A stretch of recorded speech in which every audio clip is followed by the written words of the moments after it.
studios in New York City. This is Charlie Rose. Good evening. Charlie's not here tonight. He's visiting the shrink, the TV interview shrink. He's getting a lot of criticism from viewers that he's been talking too much on the show and not listening enough to the guests. And finally there was a big staff meeting, and it was decided that possibly this criticism was justified, and that he should try and do something about it. So that's where he is tonight. He's at the TV interview shrink, and I'm going to play the part of Charlie and interview myself. I am the guest tonight. My name's Jack Spiegelman. I'm a writer here to promote my new book. It's called Shooting Pigeons. So let's get started. All right, I'm Charlie. My guest tonight is a writer. His name is Jack Spiegelman. He's written a book called Shooting Pigeons that's #1 on the bestsellers list. It's a huge success, and this is Jack's first visit to the show. I'm very pleased to have him on this broadcast. Jack, welcome to the show. Thank you, Charlie. Happy to be here. Let's talk about the book. I've read the book, actually. Normally I don't do that because I'm very busy, as you know. But my staff was so enthusiastic about this book that they prevailed upon me to read it myself. And I've done so, and I have to say it's a fantastic book.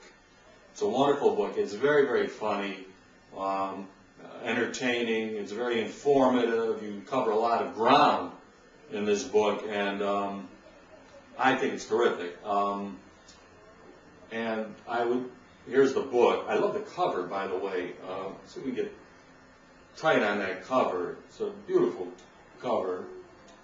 There we go. Yeah, Shooting Pigeons. You can see the little head of the pigeon is in the crosshairs of a telescopic sight. Very effective, I think. So, also, the blurbs on the book are terrific. You didn't write these yourself, did you, Jack? No, Charlie didn't do that. I have to read these. These are great. It says, Jack Spiegelman could write about standing in line at the DMV waiting to apply for plates and turn it into a masterpiece. Alan Bloom, Chicago Herald-Examiner. This one is from Joseph Nacero, Miami Star-Telegram. Joseph says, quote, Mario Puzo said, writing is like hanging around the house all day, waiting for the phone to ring. Mr. Spiegelman has been getting some good calls. It's pretty good, Jack. It's a little description of the book here. Nazis, hookers, Italian food. What else is there? Jack Spiegelman covers it all in this brilliant and hilarious collection. It's great, Jack. Also, I like this. Most books have a photograph of the author on the back, as you know. Jack has a painting of himself, and it's a great painting, actually. Let's see if we can zoom in on that. Yes, there it is, a little closer. It's a great painting, and you painted it yourself, right? I mean, it's a self-portrait, correct? Yes, I'm also a painter. I think you mentioned that, and one of the pieces is called The Difference Between Painting and Writing. It's a very interesting piece. And also, the other thing, Jack, that's very, that I like very much is the fact that you published this book yourself. Isn't that correct? Yeah, that's correct, Charlie. I did publish it myself. Why did you do that? Well, the situation was this. Well, in fact, Jack, excuse me, I don't mean to interrupt, but I think you mentioned it in the book, why you decided to publish the book yourself. I read that piece, and it was pretty, I want to read from that because I found this pretty interesting. This is a piece called The Difference Between Painting and Writing. Jack says, there are many differences between painting and writing, but the most profound difference is this. Painting has a life. It exists. That is the issue. A painting you can hang on the wall. You can give to a friend. Even if it sucks, they will be thrilled. Writing is different.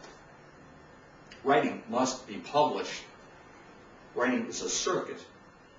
It begins somewhere out in the void and enters the writer's head and through his fingers into the word processor and onto the blank page, and from there over to the printer, and is completed by the reader reading.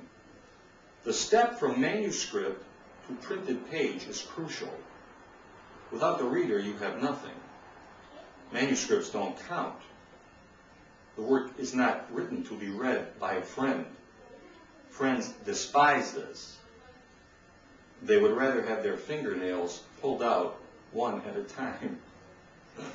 It's pretty good, Jack, and it's also very true, because I have a lot of friends who are always trying to get me to read their books, and it's a very touchy subject, as you know, and you can't just can't ask a friend to read your own stuff. It never works. So yeah, so it was a good thing to do. You couldn't find a publisher, so you published it yourself, you know, and you believed in the book and that there was an audience for it, and so you acted on that belief, and the results speak for themselves. I mean, the book is #1, and it's doing great. It's selling a zillion copies, and God bless you, Jack.